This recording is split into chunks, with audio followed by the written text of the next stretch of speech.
A Chinese rocket is due to fall from its uncontrolled orbit over the next few days. And this is not the first time this has happened. WESH 2's Scott Heidler is on the Space Coast live for us tonight. Scott, how big is it, and do we know where it's going to fall?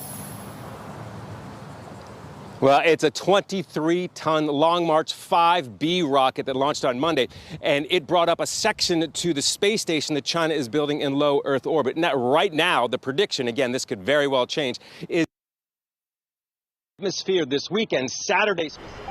Of that 23 tons, it's expected that at least 5 tons of the tumbling rocket section will make its way to the Earth's surface.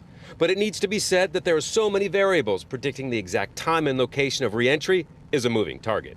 It's kind of like a hurricane where when we get closer to the actual event, we know a lot more about its path. So we have an error in our estimations right now of about 16 hours.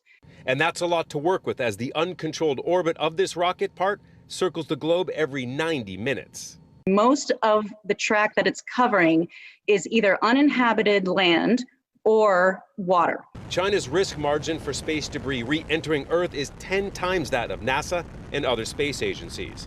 Most, like SpaceX's Falcon 9 rocket, go into a controlled burn so that the rocket part disintegrates when it's falling from orbit. In the past, NASA has said that China has failed to meet reasonable standards. They could have fired engines for a controlled burn, but did not this time. Yeah, it had cost them some money. It had cost them some payload on the module, and so they just don't care enough about the rest of the public to do that. He went on to say that, these types of rockets will probably be phased out over the next few years. So space debris falling from low Earth orbit to Earth will probably not be a long-term issue.